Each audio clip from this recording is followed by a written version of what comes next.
ಮುಂದಿನ ಸುದ್ದಿಗೆ ಹೋಗೋಣ. ಮೈಸೂರಿನಲ್ಲೊಂದು ರಸ್ತೆ ರಾಜಕೀಯ. ಸಿದ್ದರಾಮಯ್ಯ ಆರೋಗ್ಯ ಮಾರ್ಗ ಅಂತ ಮೈಸೂರು KRS ರೋಡಿಗೆ ಹೆಸರಿಡಬೇಕು ಅಂತ ಒಂದು ಪ್ರಪೋಸಲ್ ಕಾಂಗ್ರೆಸ್ ಶಾಸಕರಿಂದಲೇ ಹೋಗಿದೆ ಮೈಸೂರು ಮಹಾನಗರ ಪಾಲಿಕೆಗೆ. ಮೈಸೂರು ಮಹಾನಗರ ಪಾಲಿಕೆ ಯಾಕೆ ಆಗಬಾರ್ದು ಅಂತ ತೀರ್ಮಾನಿಸಿ ನಿಯಮದ ಪ್ರಕಾರ ಜನರಿಗೊಂದು ನೋಟಿಫಿಕೇಷನ್ ಕೊಟ್ಟರು. ಹೀಗೆ ಅಂತ ಆಗಿದೆ, ಒಂದು ಪ್ರಪೋಸಲ್ ಬಂದಿದೆ, ಇದಕ್ಕೆ ಯಾರ್ದಾದರೂ ಅಬ್ಜೆಕ್ಷನ್ ಇದ್ದರೆ ಹೇಳಬಹುದು ಅಂತ. ಒಂದಷ್ಟು ಜನ ಅಬ್ಜೆಕ್ಟ್ ಮಾಡಿದರು, ಒಂದಷ್ಟು ಜನ ವೈ ನಾಟ್ ಅಂದರು. ಹಾಗೆ ವೈ ನಾಟ್ ಅಂದವರ ಪೈಕಿ ಮಾಜಿ ಸಂಸದ ಪ್ರತಾಪ್ ಸಿಂಹ ಇದ್ದದ್ದು ದೊಡ್ಡ ಮಟ್ಟಿಗೆ ಚರ್ಚೆ ಆಯಿತು. ಮೈಸೂರಿನ ಅಭಿವೃದ್ಧಿಗೆ ಸಿದ್ದರಾಮಯ್ಯನವ್ರ ಕೊಡುಗೆ ತುಂಬ ಇದೆ ರೀ, ಯಾಕೆ ಇಡಬಾರ್ದು ಹೆಸರು ಅಂತ ಪ್ರತಾಪ್ ಸಿಂಹ ಥರದವರೇ ಮಾತಾಡಿಬಿಟ್ರು. BJPಯವರು ನಿರೀಕ್ಷಿತ ರೀತಿಯಲ್ಲಿ, ಉಳಿದ BJPಯವ್ರದ್ದು ವಿರೋಧ ಇತ್ತು, ಕೆಲವು ಸಂಘಟನೆಗಳವರು ವಿರೋಧ ಪರ ಚರ್ಚೆಗಳಾಯಿತು. ಈ ಮಧ್ಯದಲ್ಲಿ ಇದೇ ರಸ್ತೆ KRSಗೆ ಹೋಗೋ ರೋಡ್ ಅದು. ಮೈಸೂರಿನ ಸಂಸದ ಯದುವೀರ್ ಒಡೆಯರ್ ಅವರು ಹೇಳಿದ್ದು, ನೀವು ಹೆಸರೇ ಇಟ್ಕೊಳ್ಳೋದಾದ್ರೆ ಬೇರೆ ಎಲ್ಲರೂ ಇಟ್ಕೊಳ್ಳಿ, ಬಟ್ ಈ ರಸ್ತೆ ಇದೆಯಲ್ಲ ಪ್ರಿನ್ಸ್ ರೋಡ್, ಅದು ಮೈಸೂರಿನ ರಾಣಿಯವರ ಹೆಸರಿನಲ್ಲಿರುವ ರಸ್ತೆ. ಅವರು ಕೊಡುಗೆಗಳನ್ನು ಕೊಟ್ಟಿದ್ದಾರೆ. ಟ್ಯೂಬರ್ಕ್ಯುಲಾಸಿಸ್ನಿಂದ ತೀರ್ಕೊಂಡ್ರು. ತಾವು ಟ್ಯೂಬರ್ಕ್ಯುಲಾಸಿಸ್ನಿಂದ TBಯಿಂದ ಸಾಯೋದು ಖಚಿತ ಅಂತಾದಾಗ ಮುಂದೆ ಜನರಿಗಿಂಥ ಗತಿ ಬರಬಾರ್ದು ಅಂತ TB ಸಂಶೋಧನೆ ಮತ್ತು ಚಿಕಿತ್ಸೆಗಾಗಿ ಒಂದು ಸಂಸ್ಥೆಯನ್ನೇ ಸ್ಥಾಪಿಸಿದವರವರು. ಅಂಥವರ ಹೆಸರಿನಲ್ಲಿ ಈಗ ಆಲ್ರೆಡಿ ರಸ್ತೆ ಇದೆ, ಅದನ್ನು ಬದಲಾಯಿಸಬೇಡಿ ಅಂತ ಯದುವೀರ್ ಒಡೆಯರ್ ಸೇರಿದಂತೆ ಇನ್ನೂ ಅನೇಕರ ವಾದ ಅದು. ಈ ವಾದ ಬಂದಾಗ ಈ ರಸ್ತೆಗೆ ಪ್ರಿನ್ಸ್ ರೋಡ್ ಅನ್ನುವ ಹೆಸರಿರೋದಕ್ಕೆ ಯಾವುದೇ ದಾಖಲೆಗಳೇ ಇಲ್ಲ ಅಂತ ಆಶಾದ್ ರೆಹಮಾನ್ ಶರೀಫ್ ಮೈಸೂರು ಪಾಲಿಕೆಯ ಆಯುಕ್ತರೇ ಹೇಳಿಬಿಟ್ರು. ನಾವೆಲ್ಲ ದಾಖಲೆ ನೋಡಿದ್ದೀವಿ. 1999ನಿಂದ 2024 ತನಕ ಪ್ರಿನ್ಸ್ ರೋಡ್ ಅಲ್ಲ, ಸಾರಿ ನನ್ನ ತಪ್ಪು, ಪ್ರಿನ್ಸಸ್ ರೋಡ್ ಅದು. 2024 ತನಕದ ಎಲ್ಲ ಕಡತ ನಾವು ಪರಿಶೀಲನೆ ಮಾಡಿದ್ದೀವಿ. ಪ್ರಿನ್ಸಸ್ ರೋಡ್ ಅಂತ ಇದನ್ನು ಕರೀತಾರೆ ಅನ್ನೋದಕ್ಕೆ ಎಲ್ಲೂ ದಾಖಲೆ ಇಲ್ಲ ಅಂತ. 1964ರಿಂದ 1999 ತನಕ ಕಡತಗಳನ್ನು ಪರಿಶೀಲನೆ ಮಾಡ್ತಾ ಇದ್ದೀವಿ. 20 ವರ್ಷಗಳ ಕಡತ ಪರಿಶೀಲನೆ ಮಾಡೋದು ಬಾಕಿ ಇದೆ. ಈ ರಸ್ತೆಗೆ ಅಧಿಕೃತವಾಗಿ ಯಾವ ಹೆಸರು ಇಲ್ಲ. ಹಿಂದಿನ 9 ಪಾಲಿಕೆ ಆಯುಕ್ತರಿಂದಲೂ ಮಾಹಿತಿ ಪಡೆದಿದ್ದೀನಿ, ಇತ್ಯಾದಿ ಇತ್ಯಾದಿ. ಇವರು ಹಿಂಗೆ ಅಂದಿದ್ದು. ಆ ರಸ್ತೆಗೆ ಪ್ರಿನ್ಸಸ್ ರಸ್ತೆ ಅಂತಾನೆ ಕರೆಯೋದು ಅಂತ ಎಷ್ಟು ಬೇಕು ನಿಮಗೆ ದಾಖಲೆ ಅಂತ ಜನ ಕೇಳ್ತಾ ಇದ್ದಾರೆ. ಎಷ್ಟು ಬೇಕು ನಿಮಗೆ ದಾಖಲೆ ಅಂತ? ಎಲ್ಲ ಅಧಿಕೃತ ಸರ್ಕಾರಿ ದಾಖಲೆಗಳೇ. ಜಿಲ್ಲಾಡಳಿತದ ವೆಬ್ಸೈಟ್ನಲ್ಲೇ ಆ ರಸ್ತೆಗೆ ಪ್ರಿನ್ಸಸ್ ರೋಡ್ ಅಂತ ಕರೆಯಲಾಗಿದೆ. ಇನ್ನೂ ಏನು ದಾಖಲೆ ಬೇಕು ಅಂತ ಕೇಳ್ತಾ ಇರೋದು ಜನ. ಯದುವೀರ್ ಒಡೆಯರ್ ಅವರೇ ಸ್ವತಃ ಹೋಗಿ ದಾಖಲೆಗಳನ್ನು ಕೊಟ್ಟಿದ್ದಾರೆ. ಎಲ್ಲ ದಾಖಲೆಗಳನ್ನು ಪಾಲಿಕೆ ಆಯುಕ್ತರಿಗೆ ಸಲ್ಲಿಸಿದ್ದೀವಿ. ಸಿದ್ದರಾಮಯ್ಯ ಮುಡಾ ಹಗರಣದ ಮೊದಲನೆಯ ಆರೋಪಿ. ಇಂಥ ಸಂದರ್ಭದಲ್ಲಿ ರಸ್ತೆಗೆ ಅವ್ರ ಹೆಸರು ಇಡಬಾರದು. ಕಳಂಕಿತರ ಹೆಸರು ಇಡುವ ಬಗ್ಗೆ ಆತ್ಮಾವಲೋಕನ ಮಾಡಿಕೊಳ್ಳಬೇಕು.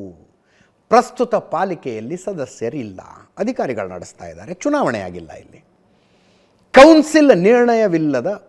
ಕೌನ್ಸಿಲ್ ಇಲ್ಲದೆ ಇದ್ದರೆ ಇಂಥ ಮಹತ್ವದ ನಿರ್ಣಯ ಆಗಬಾರದು ಅಂದರು ಯದುವೀರ್ ಒಡೆಯರ್. ಕೇಳಿಸ್ಕೊಳ್ಳಿ.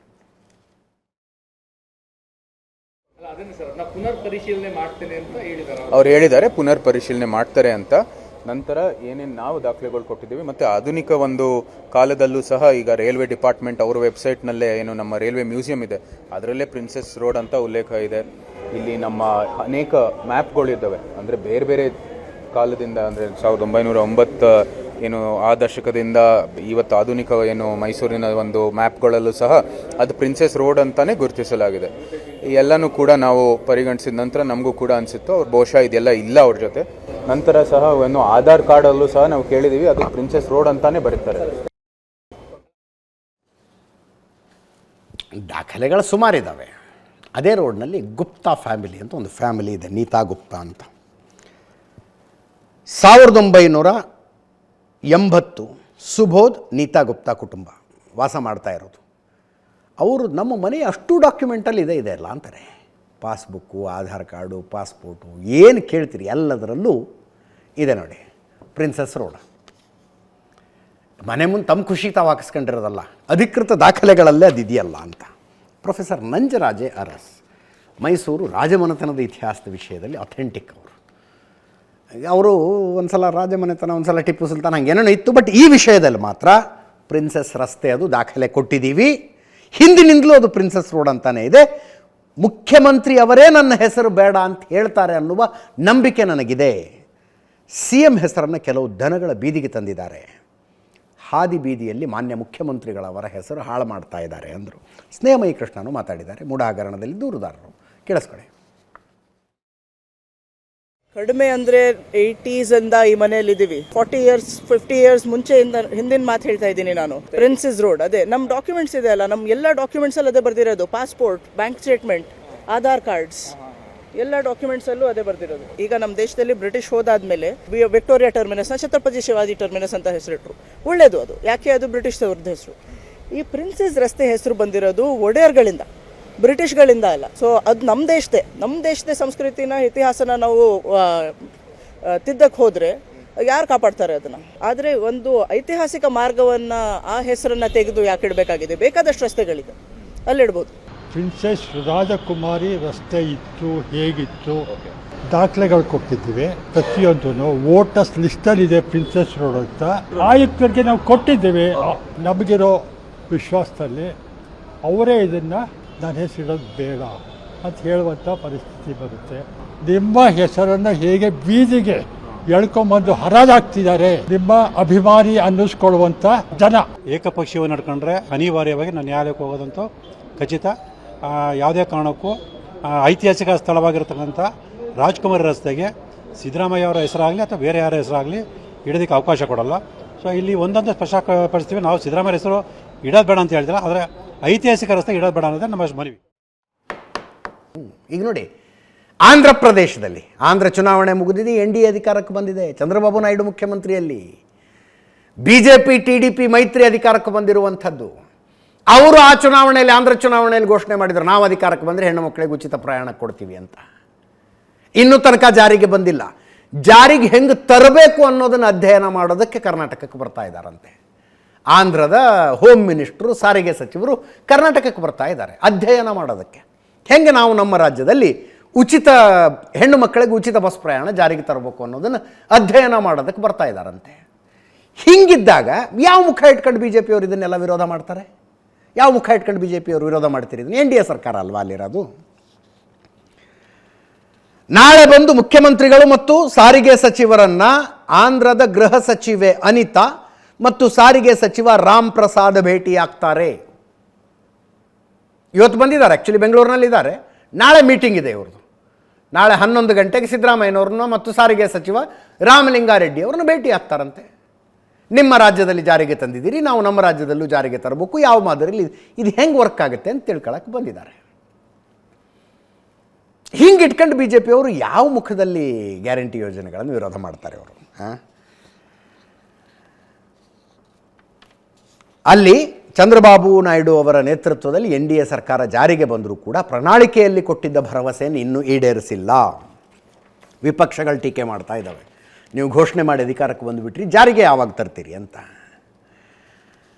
ಅಲ್ಲಿನ ಹೋಮ್ ಮಿನಿಸ್ಟರ್ ಅನಿತಾ ಅಂತೆ, ಸಾರಿಗೆ ಸಚಿವ ರಾಮ್ ಪ್ರಸಾದ್ ನಾಳೆ ಬಂದು 11 ಗಂಟೆಗೆ CM ಅನ್ನು, ಟ್ರಾನ್ಸ್ಪೋರ್ಟ್ ಮಿನಿಸ್ಟ್ರನ್ನ ಭೇಟಿ ಮಾಡ್ತಾರೆ.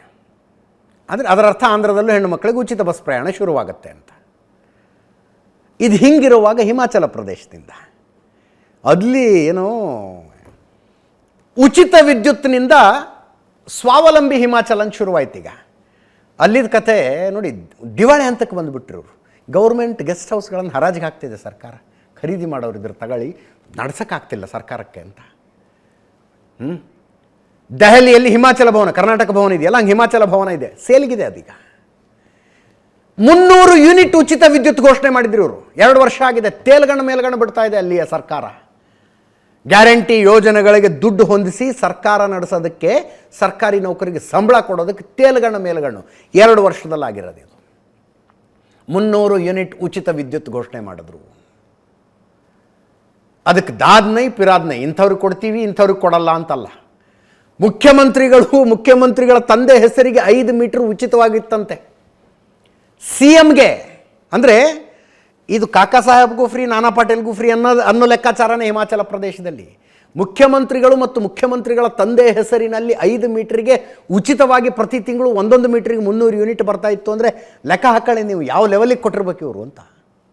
ಈಗೇನಂತಿದ್ದಾರೆ, ಯಾರ್ಯಾರು ಅನುಕೂಲಸ್ಥರಿದ್ದೀರೋ ನೀವು ಬಿಟ್ಕೊಟ್ಟು ಬಿಡಿ, ನೀವು ಫ್ರೀಯಾಗಿ ತಗೊಂಬಿಟ್ರೆ ಹೆಂಗೆ ಅಂಥೇಳಿ ನೋಡಿ. ನಿಮ್ಮೆಲ್ಲರಿಗೂ ಮಾದರಿ ಅನ್ನುವ ರೀತಿಯಲ್ಲಿ ನಾನು ಬಿಟ್ಟು ಕೊಡ್ತಾ ಇದ್ದೀನಿ ಅಂತ ಹಿಮಾಚಲ ಪ್ರದೇಶದ ಮುಖ್ಯಮಂತ್ರಿಗಳು ಘೋಷಣೆ ಮಾಡಿದ್ರು. ಅದರ ಜೊತೆಗೆ ಉಳಿದ ಅನುಕೂಲಸ್ಥರು ಸ್ವಾವಲಂಬಿ ಹಿಮಾಚಲವನ್ನು ಮಾಡುವ ದೊಡ್ಡ ಮನಸ್ಸಿನಿಂದ ನೀವು ಉಚಿತ ವಿದ್ಯುತ್ತನ್ನು ಬಿಟ್ಟುಕೊಡೋದಾದರೆ ಹೆಂಗೆ ಬಿಟ್ಟುಕೊಡಬಹುದು ಅನ್ನೋದಕ್ಕೆ ಹಲವು ಮಾರ್ಗಗಳನ್ನು ಹೇಳಿದ್ದಾರೆ. ಮೊಬೈಲಿಗೆ ಲಿಂಕ್ ಬರುತ್ತೆ, ಅದರ ಮೇಲೆ ಕ್ಲಿಕ್ ಮಾಡಿ, ಟೋಲ್ ಫ್ರೀ ನಂಬರ್ ಕೊಟ್ಟಿರ್ತೀವಿ, ಅದಕ್ಕೆ ಕಾಲ್ ಮಾಡಿ, ಅಥವಾ ನಿಮ್ಮ ಹತ್ತಿರದ ವಿದ್ಯುತ್ ಸರಬರಾಜು ಕಚೇರಿಗೆ ಹೋಗಿ ನಮಗೆ ಬೇಡಪ್ಪ ಉಚಿತ ವಿದ್ಯುತ್ ಅಂತಾದರೂ ಹೇಳಿ, ಒಟ್ಟಿನಲ್ಲಿ ಸ್ವಯಂ ಪ್ರೇರಿತರಾಗಿ ಉಚಿತ ವಿದ್ಯುತ್ತನ್ನು ಬಿಟ್ಟುಕೊಡಿ ಅಂತ ಮನವಿ. ಶ್ರೀಮಂತ ವ್ಯಕ್ತಿಗಳು ಸಬ್ಸಿಡಿಯ ಪ್ರಯೋಜನವನ್ನು ಪಡೆಯೋದು ಬೇಡ, ಸಬ್ಸಿಡಿಯನ್ನು ಕೈಬಿಡಿ ಅಂತ ಮನವಿ ಮಾಡಿಕೊಳ್ತಾ ಇದ್ದಾರೆ. ಫಸ್ಟ್ ಆಫ್ ಆಲ್ ಘೋಷಣೆ ಮಾಡುವಾಗ ಯೋಚನೆ ಮಾಡಬೇಕಾ, ಇದು ನಮಗೆ ನಿಗದಿಲ್ವ ಅಂತ ಯೋಚನೆ ಮಾಡಬೇಕು. ಈಗ ಗ್ಯಾಸ್ ಸಬ್ಸಿಡಿ ವಿಷಯದಲ್ಲಿ ಗಿವ್ ಇಟ್ ಅಪ್ ಅನ್ನುವ ಒಂದು ಅಭಿಯಾನವನ್ನು ಮೋದಿ ನಡೆಸಿದರು. ನೀವು ಶ್ರೀಮಂತರಾಗಿದ್ದರೆ ನಿಮಗೆ ಸಬ್ಸಿಡೈಸ್ಡ್ ಸಿಲಿಂಡರ್ ಇಲ್ಲದೆಯೂ ಮಾರ್ಕೆಟ್ ಪ್ರೈಸ್ ಕೊಟ್ಟು ಸಿಲಿಂಡರ್ ತೆಗೆದುಕೊಳ್ಳುವ ಕ್ಷಮತೆ ಇದ್ದರೆ ದಯವಿಟ್ಟು ತಗಬೇಡಿ ಅಂತ. ಹಾಗೆ ಘೋಷಿಸುವುದಕ್ಕಿಂತ ಹಿಂದಿನ ಚುನಾವಣೆಯಲ್ಲಿ ಊರು ತುಂಬ ಓಡಾಡಿ ನಾವು ಅಧಿಕಾರಕ್ಕೆ ಬಂದರೆ ಇಷ್ಟು ಸಬ್ಸಿಡಿ ಕೊಡ್ತೀವಿ, ಅಷ್ಟು ಸಬ್ಸಿಡಿ ಕೊಡ್ತೀವಿ ಅಂತ ಹೇಳಿರಲಿಲ್ಲ ಅವರು. ಇದು ಹೇಳಿದ ಮೇಲೆ ಮಾಡ್ತಾ ಇರೋದು. ಇದು ಹಿಮಾಚಲ ಪ್ರದೇಶದ ಬಜೆಟ್ ಹೆಂಗೆ ವರ್ಕ್ ಆಗುತ್ತೆ ಅನ್ನೋದನ್ನು ತೋರಿಸ್ತಾ ಇದ್ದೀವಿ ನೋಡಿ. ಅಲ್ಲಿ 58,444 ಕೋಟಿ ರೂಪಾಯಿಯ ಬಜೆಟ್ ಆದರೆ 12,999 ಕೋಟಿ ಅದರಲ್ಲಿ ಸಾಲನೇ ಬರುತ್ತೆ. ಬಂಡವಾಳ ವೆಚ್ಚ ನೋಡ್ರಿ, ಕ್ಯಾಪಿಟಲ್ ಎಕ್ಸ್ಪೆಂಡಿಚರ್ ಅದು ಎಷ್ಟಿದೆ, ಎಷ್ಟು ಹೆಚ್ಚಾಗಿದೆ ಅನ್ನುವುದರ ಆಧಾರದ ಮೇಲೆ ಆ ರಾಜ್ಯದ ಭವಿಷ್ಯ ಹೇಳಬಹುದು. 6,270 ಕೋಟಿ ರೂಪಾಯಿ ಇಟ್ಕೊಂಡಿದ್ದಾರೆ ಅವರು. 6,270 ಕೋಟಿ ರೂಪಾಯಿ. ಇದರೊಂದಿಗೆ ಇವತ್ತಿನ ನ್ಯೂಸ್ ಅವರ್ ಮುಗಿಸ್ತಾ ಇದ್ದೀನಿ. ನೇರ ದಿಟ್ಟ ನಿರಂತರ ಸುದ್ದಿಗಾಗಿ ನೋಡ್ತಾ ಇರಿ ಏಷ್ಯಾನೆಟ್ ಸುವರ್ಣ ನ್ಯೂಸ್.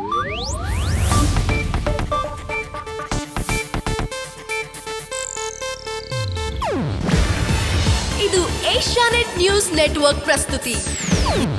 ನೀವು ನೋಡ್ತಿದ್ದೀರಾ ಏಷ್ಯಾನೆಟ್ ಸುವರ್ಣ ನ್ಯೂಸ್.